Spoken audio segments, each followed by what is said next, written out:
Bonjour à tous. Aujourd'hui, nous allons faire une petite vidéo sur l'entretien de l'arme Rival 25, connue auparavant sous le modèle PP20,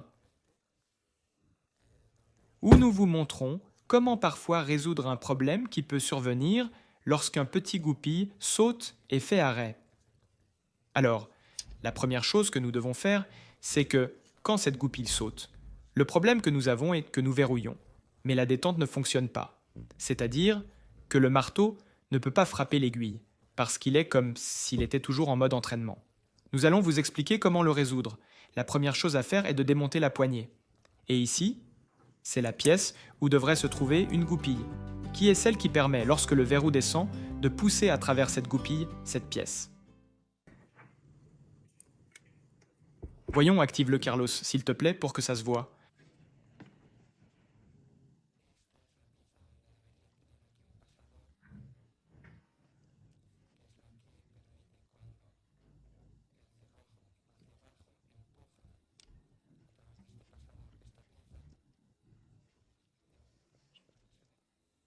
Maintenant, vous ne pouvez pas le faire avec le doigt. Poussez-le vers le bas, et cela permet une butée empêchant le marteau d'avancer. Maintenant, avec cela vers le bas, il peut avancer. Et maintenant, nous pouvons tirer.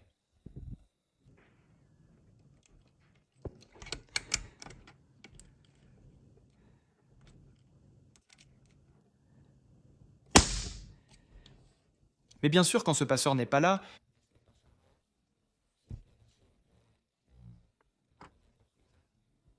l'ongle reste toujours accroché. C'est comme si nous étions ici, en mode entraînement. Cela bloque et empêche cette plaque de pousser la goupille. Mais ici, ça ne change rien. Parce que même s'il n'est pas en mode entraînement, comme il n'y a pas de goupille, nous ne pouvons pas. Alors ce qu'il faut faire, c'est soit vous nous appelez et vous avez un jour un problème et nous vous envoyons la goupille, soit sachez que la goupille qui va ici est une goupille de 2 mm de diamètre et 6 mm de longueur. Ce que nous faisons habituellement si un client la fait tomber, nous mettons une petite goutte de super glue et plaçons la nouvelle goupille. Pour pouvoir placer correctement la goupille, il faut enlever cette petite plaque avec cette vis.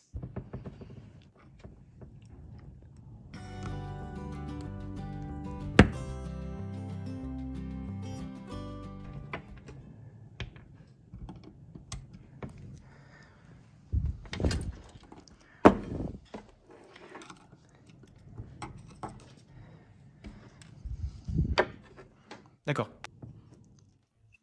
Nous avons enlevé la plaque et le ressort qui était ici en bas.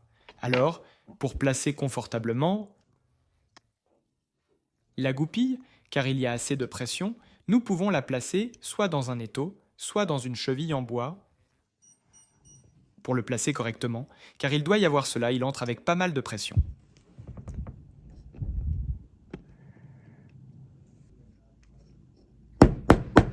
Et une fois que nous l'avons bien inséré et enclenché, par sécurité, on peut toujours mettre une petite goutte de super glue. On remet la plaque en place. Avec le ressort.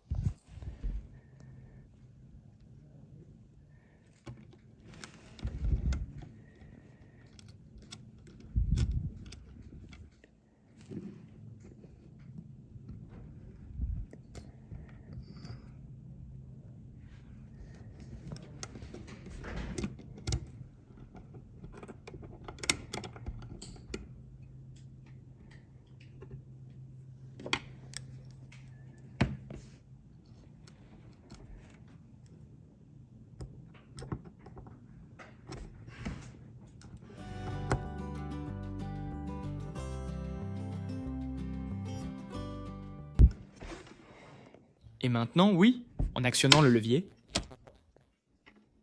ce plateau descend .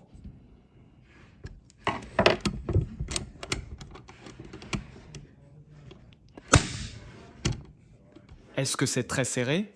Ce boulon doit être bien serré, non ? Il doit être serré, c'est ça. D'accord. Il y a de toute façon une butée, c'est-à-dire il y a une bague sur la vis pour Permettre de bien tourner.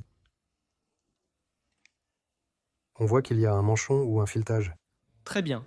Oui, pour ne pas empêcher le mouvement de la plaquette. Mais il doit être bien serré, bien ajusté et permettre le mouvement de la plaquette. Et une fois que ce tenon est en place, nous avons vu que, en abaissant le poussoir, cela déplace cette plaque et cette patte qui empêchent le marteau, et maintenant, cela le déplace vers le bas. Et voilà. Nous remontons la crosse et nous l'aurions à nouveau prête.